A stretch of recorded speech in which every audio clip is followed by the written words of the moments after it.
अस्सलाम वालेकुम वालेकुम सलाम जी। भाई की ਨਾਂ ਤੁਹਾਡਾ इकबाल हसन ਇਕਬਾਲ ਹਸਨ ਭਾਈ ਪੰਗੂੜੇ ਦਾ ਤੁਸੀਂ ਕੰਮ ਕਰਦੇ ਹੋ ਕਿੰਨੀ ਦੇਰ ਹੋ ਗਈ ਤੁਹਾਨੂੰ तकरीबन साढ़ा जद्दी पुश्ती दादे पड़दादे तो यही काम हैगा। ਮਤਲਬ ਕਿੰਨੇ ਕੁ ਸਾਲ तकरीबन मैं तुम दसांगी जो पाकिस्तान हिंदुस्तान इकट्ठा सी ना उदो भी साढ़े बड़े हिंदुस्तान च यही काम करते सी। ਅੱਛਾ ਤੇ ਤੁਹਾਡਾ ਮੈਂ ਹਰ ਮੇਲੇ ਮੰਡੀ ਮੋਬਾਈਲ ਤੇ ਜਾਂਦੇ ਆ हाँ जी हाँ जी, ਤੇ ਇਹ ਤੁਹਾਡੀ ਰੋਜ਼ੀ ਰੋਟੀ ਦਾ ਇਹ ਸਿਲਸਿਲਾ यही रोजी रोटी का सारा सिलसिला है जी।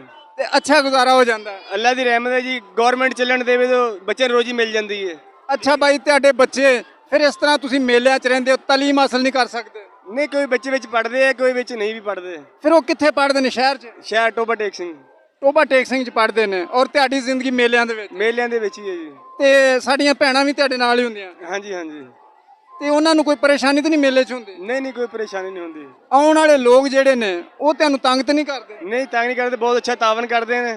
ठीक है, इदां दे इवेंट होने चाहिए ने, इंजॉय बच्चे करन। ठीक है, झूले वगैरह हुण दुकानां हुण मेले लगन, गवर्नमेंट ਨੂੰ भी चाहिए कि ਇਹਨਾਂ ਨੂੰ ओपन करन।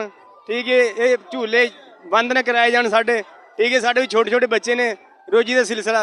नाजरीन मैं आपको दिखाना चाहता हूँ इन भाइयों को चक नंबर 253 का अब खोथड़ा में इनका ये झूलों वाला प्रोग्राम बंद किया हुआ था और इनको याद है, इनकी हुकूमत पाकिस्तान से अपील है कि इनके प्रोग्राम जो है बच्चों वाले प्रोग्राम है, मेला तो बच्चों का होता है झूलों के साथ और ये इनके प्रोग्राम चलने चाहिए। भाई और तुम कोई गवर्नमेंट को कुछ कहना चाहो?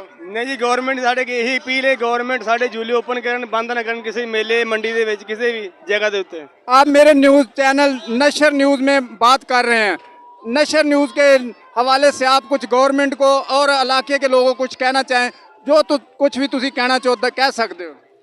ठीक है जी, गवर्नमेंट अगे यही अपील है कि साढ़े झूले किसी मेले से बंद ना कराए जान, बस साढ़ा ही बच्चों का रोजी का सिलसिला। जी बहुत शुक्रिया भाई, बहुत शुक्रिया।